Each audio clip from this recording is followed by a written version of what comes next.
श्री शिव पुराण, Gita press Gorakhpur से प्रकाशित, संपादक हनुमान प्रसाद पोदार। इसके 26 पृष्ठ पे दिखाते हैं आपको। एक बार ब्रह्मा जी और विष्णु जी का इस बात पर झगड़ा हो गया, विद्वेश्वर संहिता। वो कहता मैं तेरा बाप, वो कहता मैं तेरा बाप। ये 24 पृष्ठ से शुरू होता। तो इनके युद्ध को समाप्त करने के लिए इस काल ब्रह्म ने, जो एक अपने वास्तविक रूप में प्रकट नहीं होता, इनके बीच में एक स्तंभ खड़ा कर दिया, पिलर, लिंग। इसको बाद में शिवलिंग कहने लग गए। फिर ये युद्ध करके खड़े हो गए। फिर वो खुद आकर प्रकट हो गया शिव रूप में, यानी सदा शिव रूप में। ब्रह्मा विष्णु को मिला तो शिव रूप में प्रकट हो जाता है। ये ऐसे लीला करता है। अब 25 नंबर पृष्ठ पर आपको दिखाते हैं। यहाँ से थोड़ा सा लिंक है इसका, गीता प्रेस गोरखपुर से है, विद्वेश्वर संहिता। ब्रह्मा और विष्णु ने पूछा, प्रभु सृष्टि आदि 5 कृत्यों के लक्षण क्या हैं, यह हम दोनों को बताइए। भगवान शिव बोले, ये काल प्रकट हो गया ब्रह्म शिव रूप में, इनको धोखा देने के लिए। मेरे कर्तव्यों को समझना अत्यंत गहन है, तथापि मैं कृपा पूर्वक तुम्हें उनके विषय में बता रहा हूं। सुनो, आगे बताती हूं। ये 26 पृष्ठ है। ब्रह्मा और विष्णु को कहता है, ये काल ब्रह्म पुत्रों, तुम दोनों ने तपस्या करके प्रसन्न हुए मुझ परमेश्वर से। अब परमात्मा कहते हैं, ये ज्योत स्वरूपी का निरंजनमय ही करता भाई, ये अपने आप परमेश्वर कह रहा है यहाँ पर। मुझ परमेश्वर से सृष्टि और सतिथि नामक 2 कृत प्राप्त किए हैं। ये दोनों तुम्हें बहुत प्रिय है। इसी प्रकार मेरी विभूति रूप स्वरूप, यानी मेरे जैसी शकल के रुद्र और महेश्वर ने 2 अन्य उत्तम कृत संहार और तिरोभाव मुझसे प्राप्त किए हैं, परंतु अनुग्रह नामक कृत कोई दूसरा नहीं प्राप्त कर सकता। आगे देखो, ऐसे सिद्ध हो गया कि यहाँ ये पुराण का वक्ता जो है, पुराण जो बोलने वाला है, ये ब्रह्मा विष्णु से और रुद्र और महेश से न्यारा है। ये ब्रह्म है, ये काल है। यहाँ देखिए ये क्या कहता है, इसी पृष्ठ हम 26 पढ़ रहे हैं, संक्षिप्त शिव पुराण विद्वेश्वर संहिता।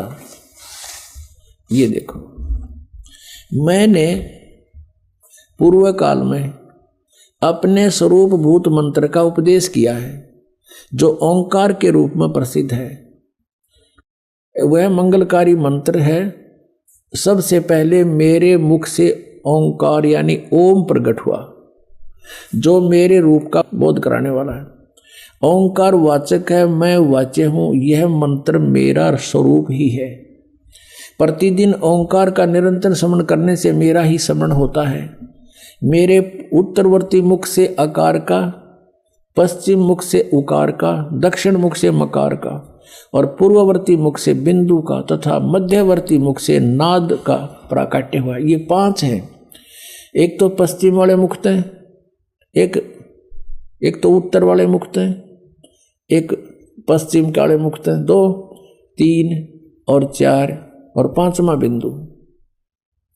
ये मध्य तथा उत्तर वाले मुख से बिंदु और ये 5वां ये नाद। तो इस प्रकार ये 5 हो गए, एक उकार, मकार और आकार, आकार, मकार, उकार और मकार और बिंदु और नाद, ये 5 हो गए।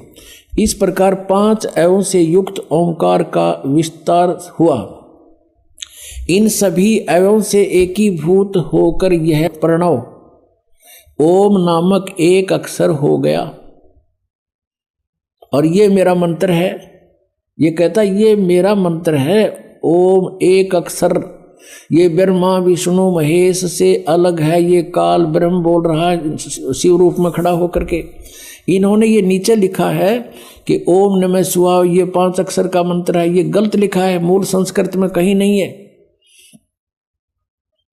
अब हमने ये देखना कि ये जो ओंकार नाम जिसका ओम मंत्र है, ये ब्रह्म है, ये ब्रह्मा विष्णु महेश से अलग है। ये कृष्ण के अंदर प्रवेश करके श्री कृष्ण में बोल रहा है गीता जी को। ये यहां भी ये करा मेरा एक ओम मंत्र है। अब इससे ये स्पष्ट हो गया कि गीता जी का ज्ञान ये काल बोल रहा है और श्री कृष्ण में प्रवेश होकर बोल रहा है। और ये कह रहा है कि मेरा तो एक ओम अक्षर है, ओम इति एक अक्षरम ब्रह्म विवहारण माम अनुसमरण यह प्रयाति तजन देहम सयाति परमाम गतिम। मुझ ब्रह्म का एक ओम अक्षर है, एक अक्षर है, नथिंग एल्स। तो इस प्रकार जो अन्य साधनाएं बताते हैं इस मंत्र को छोड़ के, कहते हैं गीता और भागवत पढ़े ना बूझ शब्द ठिकाने नु। गीता और भागवत पढ़े, गीता में कहीं लिखा हरे कृष्ण कृष्ण कृष्ण हरे राम लिख रखा कहीं, फिर गीता जी को पढ़ किस लिए रहे हो? और लोक वेद को आधार बनाए हुए अपना जीवन व्यर्थ कर रहे हो। हमने अपने पुण्य सदग्रंथों को पुनः संभालना पड़ेगा। ही गीता जी अध्याय नंबर 16 के श्लोक नंबर 23 और 24 में कति कंसेप्ट क्लियर कर दिया।